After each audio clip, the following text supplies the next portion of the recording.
Hi everybody, we're doing the final bed assembly on the Jeep.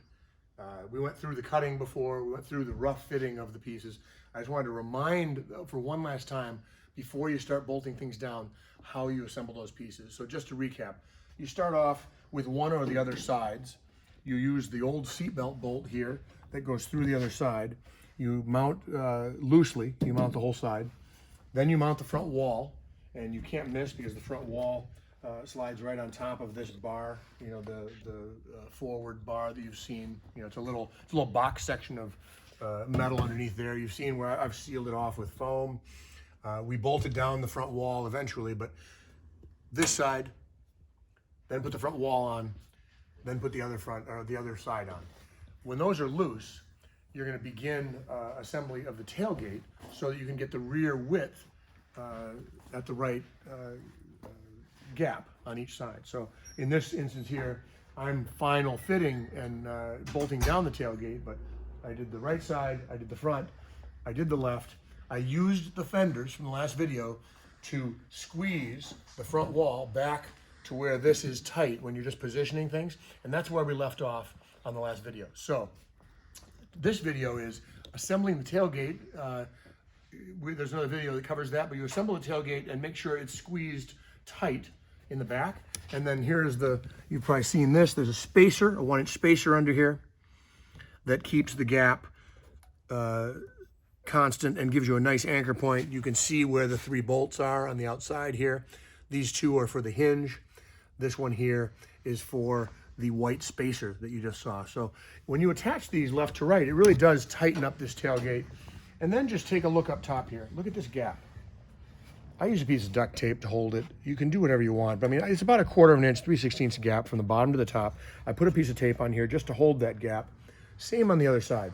Because remember, until you put in the tailgate adjustment plate, which is this plate right here, until you fasten this plate underneath, remember this plate goes underneath and slides along inside. So here, go back a little bit. There you go. This plate slides under here, and then you're riveting it in place to freeze this position, okay? So until you do that, this is a little bit flimsy, and you have to tape the corner.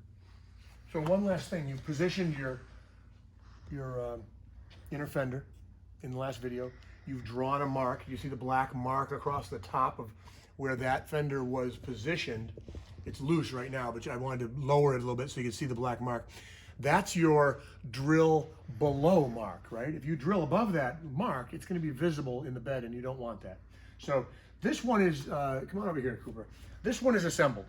So if you were to imagine the other side, I mark it, I drill several holes through from this side out under that black line, about a 1/2 inch. And then I put the fender back and I finished. These were the holes that I drilled. All of these holes I drilled from the other side below the black line, right? Remember, this was already in place. That anchored the thing. I use 8 millimeters, about every 6 inches. You can put them wherever you want. There's a hole here that is there in the Jeep. You might as well use that one. And then I rivet down low here, and I rivet the back half of see these little rivets here? I rivet the back part of the inner fender to the side with rivets because I can't reach in there to do nuts and bolts. Up here, I've got a hole. I can reach in here all the way back to that bolt, all the way back to this seatbelt bolt. I can reach, and so I can put bolts. You can put another one here if you wanted to. I actually drilled a hole here, so I'll be putting another bolt there. I put one here, put one here. When that's assembled loosely, go ahead and put your bolts in the front. And the bolts in the front are easy. Same thing. You mark I've marked that black outline of where the fender is, right?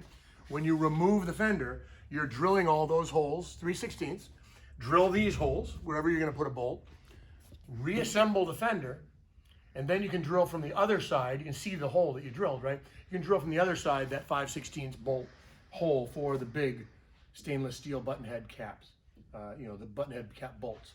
So this is how it goes together. You can see all of the, I put a rivet in the back. You can put another rivet down low if you want. All of this, I've prepped this edge. You can see where I left 1 inch of the metal right here. I ground this down. We're going to panel bond this when we go to do the fiberglass. So I pre-prepped this and ground, so that there's bare metal or resin along this edge. I'll be bonding this And then on here we have nuts and bolts, so we don't have to worry about that. In back, we don't have to worry about that either. There's nuts and bolts down low. So all I wanted to show you today in this video was the 8mm bolts that I strung along. You see, there's 2. I'll put another one up here. 3 along this leading edge. 4 here on the front wall. There's a flange on the other side of this for the front wall. You'll see it when you have your parts. I put a couple 8mm here, top and bottom. 1 up here, 1 down here. But remember, these upper bolts, you have to drill your pilot hole below that black line right here. I use this as a guide. If you were to think of this bolt right here as just below the inner fender, so if you're drilling up here, you're going to be above your fender. If you're drilling level with that bolt or below, you're below the fender. And I'm assuming that you're not going to use that as a guide from the outside because you can't see, right? You draw this line, remove the fender, and drill holes below the line. That's how you do it. So on the other side here, I'll give you a quick recap. So I've done my black line. I can pull the piece back up to where it belongs and snug it up a little bit. And then at this point, I've already drilled holes in this panel below the line, right? I go to the other side, I can see the holes. In this case, come on over here, Cooper. In this case, you can see my 3/16 holes here. I've put a couple of these big bolts in to anchor the side, but these little ones I drilled were the ones I drilled from the other side where I'm gonna open them up to 8mm, the 5/16 for this, and I'll put some bolts through here. Same here, I have 2 bolt here. Remember, this side has the gas cap, so it's a little difficult. I put 2 3/16 here below that black line on the other side, so these will be big bolts, or rivets rather, because I can't reach remember, with my hand, I can reach about halfway. So anything beyond the rear, up high for the inner fender is gonna be a rivet. So I rivet. From the other side, before I put the fender in, I riveted this to the bedside. So before you finish the inner fender and bolt it down, rivet this to the sidewall because you can't reach it on the other side. And then the usual rivet from the back. I drilled a hole here below the line. We'll drill a few down there. This is almost ready. I'll bolt this together. I'll make sure the front wall is bolted down. I'll put my flush, the 3 8mm flat topped bolts. I'm gonna countersink in here. I'll do 2 or 3 up top, smooth, big bolts to mount this to here. I pop a rivet in just to hold it where I like it. And when I pull that, I'll put the bolts, 1, 2, I use 2, 1, 2 on each side to anchor this side. So you've got the box section holding it. You've got the inner fender bolted together. And the last step is when you're all done, you're gonna take all this, it's all gonna be mounted together. And the next video will be installing the floor. And I can end this video by saying, mark off where this is gonna be. This is your front support for your, for your front floor. Mark off where you wanna put your bolts. You can see where I've got notes everywhere. Pre-fit all those floor panels. I bolt or rivet this piece down to the floor before I use the flush head 8mm with rivnut. I mount this thing permanently against the sides. I drill a small 3/16 hole, 3 of them per side in the back. Remember, these are all riveted up front. I do 3/16 holes here all the way through into the Jeep, into this bed. I go ahead and drill an oversized hole in each of those 3/16 holes. Remember, you've gone all the way through into the Jeep, right, with a 3/16 drill. The next step is to drill an oversized hole bigger than the rivnut so that you can have the rivnutter go through this metal layer of aluminum right here. So you're going to drill this hole 3/16 all the way through.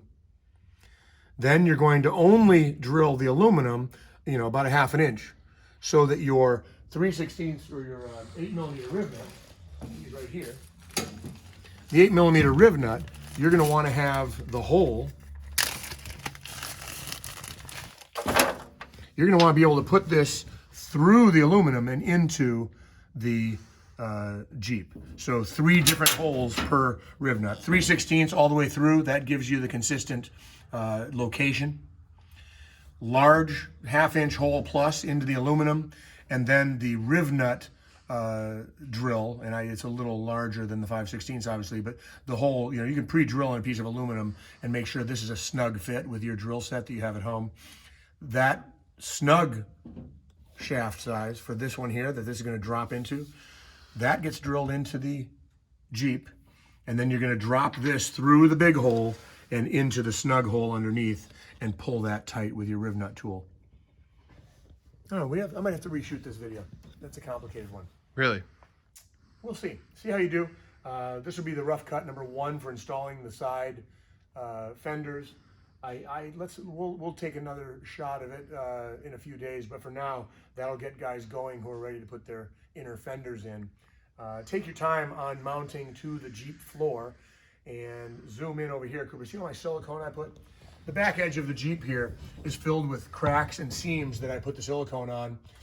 And then right when I finish that, you've seen this before, right when I do that, I lower the tailgate, take it off, and remember this plate here. This is the plate that covers all that silicone and all that ugliness from the Grand Cherokee. You saw this installed in the last video. But take the tailgate off, slide this thing on there, mount it permanently with silicone underneath, and that becomes the support for the bumper. So we're almost home stretch here. I'll install these bumpers today. We'll install the back plate, the soft bumper you saw how we put that on last time, how it slides into the existing holes. And then all I'll have left to do is the rear surround side supports. And those are the supports that are underneath this corner that I've showed you once already, but I'll show one more time just to show how they fit.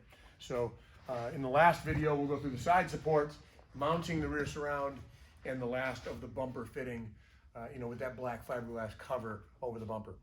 Hope that helps for now, and welcome to the Early Bird Jeep Ute Builder Project.